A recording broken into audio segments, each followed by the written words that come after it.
हर हर महादेव, जय भोलेनाथ। नमस्कार, मैं साधना पांडे मार्गदर्शन पे आपका स्वागत करती हूँ।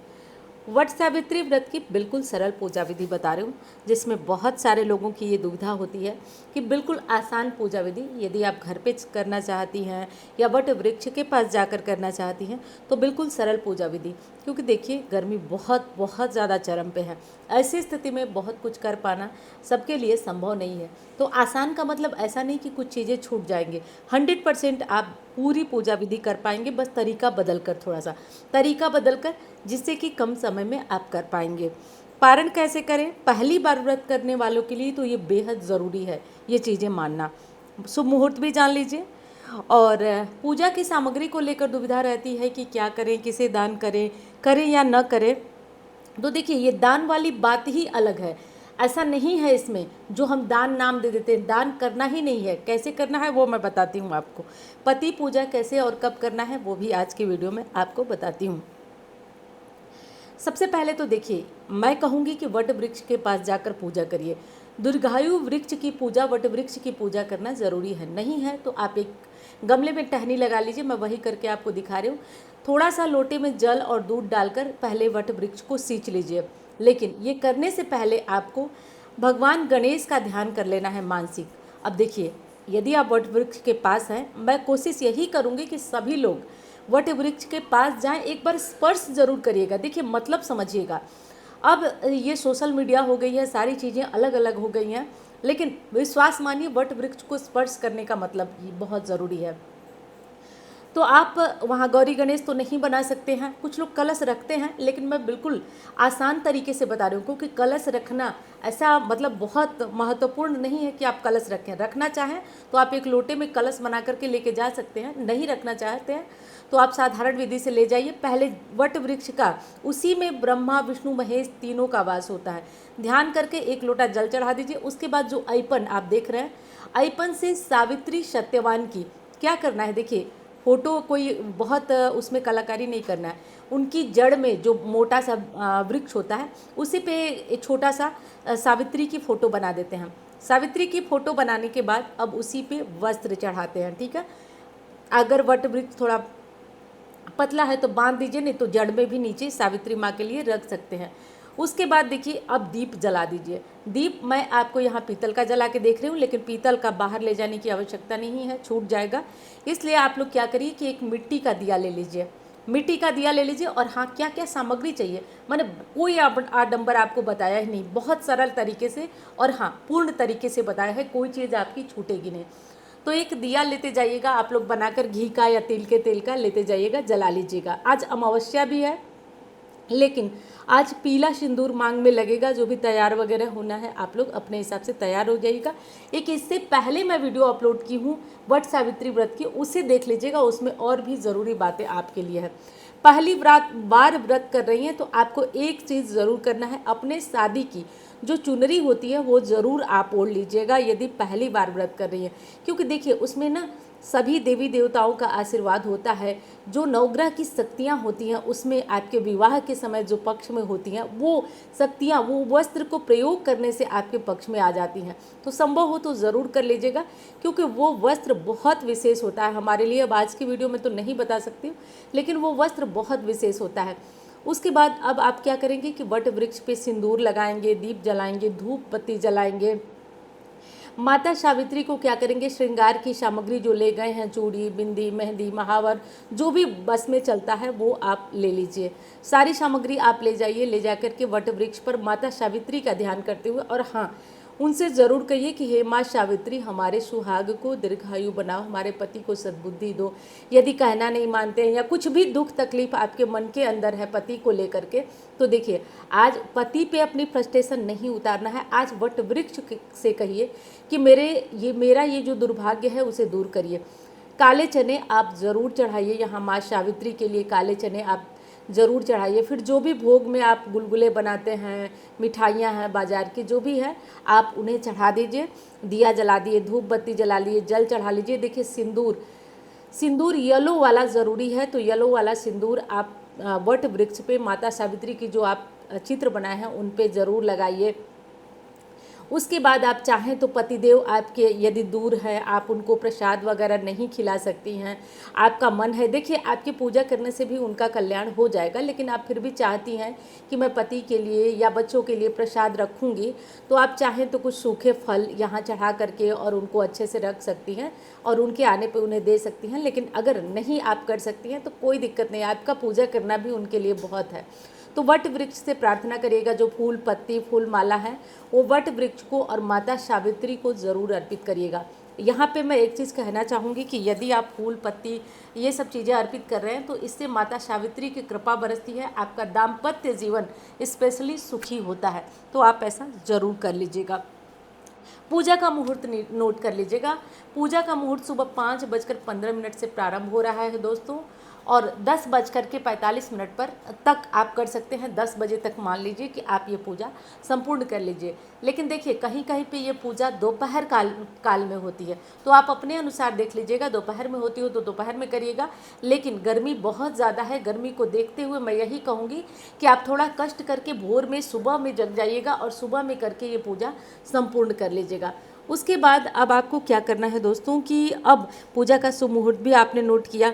पहली बार व्रत कर रही हैं तो कुछ विशेष चीज़ों का ध्यान रखना है। मतलब एक चीज़ तो ये है कि आप अपनी शादी की चुनरी ज़रूर ले आएँ, और जो लोग पहली बार व्रत कर रहे हैं हिचकिचाइए मत, बिल्कुल आप इस बार व्रत प्रारंभ कर सकती हैं।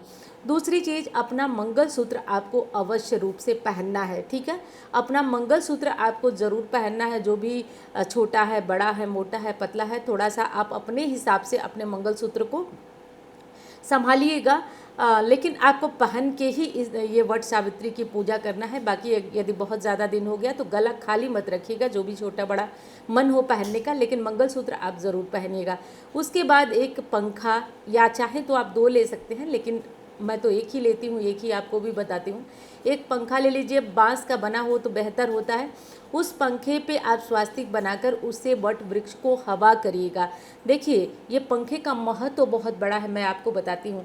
माता सावित्री जैसे ही ये पंखा सत्यवान को झेल रही थी, यमराज के दूत मीलों दूर जाकर गिर रहे थे इसी पंखे से। इसीलिए वट वृक्ष को ये पंखा चलाया जाता है, ताकि यम के दूत हमारे पति हमारे सुहाग तक न पहुँचे, इसीलिए ये कार्य किया जाता है, ये ध्यान रखिएगा। अब बारी आती है कि जो सामग्री तो हमने चढ़ा दिया, जो फल फूल है, जैसे देखिए मौसमी फल मैं इसमें नहीं दिखा पाई हूँ आपको, खरबूज तरबूज ककड़ी ये सब ज़रूरी है आपको चढ़ाना, तो ये सब चढ़ा दीजिएगा। कुछ तो वट वृक्ष के पास छोड़ा जाता है। अब बता देती हूँ आपको दान की सामग्री का क्या करना होता है, इसमें बड़ा दुविधा होता है लोगों में। असल में इस सामग्री को पूरा दान किया ही नहीं जाता है, समझिएगा। इसमें आपको क्या करना होता है कि कुछ सामग्री अपने लिए अवश्य रखना होता है, कुछ या उसका 1/3 ही चीज़ें दान करना ज़रूरी होता है। जैसे आप चूड़ी बिंदी मेहंदी सिंदूर लगाती, जैसे 5 या 6 चीज़ें आप चढ़ाई हैं, तो आप 3 चीज़ या 2 चीज़ अपने लिए रख लीजिए, 4 चीज़ रख लीजिए और कुछ चीज़ें दान कर लीजिए। विशेष आपको दान क्या करना है, विशेष आपको दान में यदि हो सके तो आज पीला वस्त्र दान करिए। दान आप पीला वस्त्र करिए, एक पंखा करिए, जो पंखा होता है वो पंखा करिए, ये सब चीज़ें आप दान करिए। और हो सके तो जो पंखा आप अपने पति की पूजा के लिए रखी हैं, वो पंखा पूजा के बाद आप दान कर सकती हैं, और चाहे तो आप पंखा अपने पास भी रख सकती हैं। लेकिन दान आपको इतनी ही चीज़ें करना है, कभी भी उठाकर पूरी सुहाग की सामग्री नहीं दी जाती है, ये आपको ध्यान रखना है। और दोस्तों एक प्रार्थना है, वीडियो पसंद आए तो लाइक करिएगा, चैनल को सब्सक्राइब नहीं किया तो कर ले। अब देखिए मैंने पूरी पूजा विधि आपको बता दी, अब बारी आती है हमारी अंत में प्रदक्षिणा की, परिक्रमा की। तो आप हो सके तो कलावा का धागा ले लीजिए, रील धागा ले लीजिए, और धागा पेड़ में बांधते नहीं है, उसको फंसाते हैं, ठीक है। कभी भी बांधा नहीं जाता है कोई परिक्रमा, सोमवती अमावस्या योग, फंसा करके और उसके बाद परिक्रमा करते हैं। आप धागे से 108 अगर कर पाते हैं परिक्रमा तो बहुत अच्छा, नहीं तो 8 बार 11 बार 21 बार इतनी परिक्रमा धागे से कर लीजिए। धागे को वहीं पेड़ में लटका कर छोड़ दीजिए और आप खाली परिक्रमा कर लीजिए। परिक्रमा में हाथ में आपके हर परिक्रमा में एक चना ज़रूर होता है, जो एक परिक्रमा पूरी होने पर वट वृक्ष के नीचे किया जाता है। गर्मी बहुत ज़्यादा है, अगर 108 परिक्रमा नहीं कर पाते हैं तो 11-21 कर लीजिएगा। दूसरी बड़ी गलती जो पिछली साल मेरे यहाँ हुई थी, एक महिला थी जो सिंदूरा लेकर के आई थी अपना, और उनका सिंदूरा बदल दिया गया था। पता नहीं किसी साजिश के तहत या कैसे, लेकिन बहुत रो रही थी। तो आप लोग हो सके तो सिंदूरा वगैरह अपना घर पे, क्योंकि देखिए हमारा सोना चांदी चोरी हो जाता है तो एक बार आ जाता है, लेकिन सिंदूरी का क्या, वो तो वापस नहीं ला सकते। इसलिए मैं कहूँगी घर पे ही अपना मांग वगैरह भर के जाइएगा। सिंदूरा वट वृक्ष के पास ले जाने की जल्दी नहीं है। अगर भीड़ भाड़ कम होती है तो ले जाएं, नहीं तो ऐसा कुछ नहीं है। ये विशेष चीज़ है, ध्यान दीजिए। अब आइए बताती हूँ पति पूजा कैसे करना है। देखिए सीधे पूजा करके आप आती हैं, घर आइए। घर आने के बाद आपको क्या करना है कि हल्दी कुमकुम अक्षत से आप पति को तिलक लगाइए, मौली धागा उनके हाथों में बांधिए सावित्री सत्यवान का नाम लेते हुए।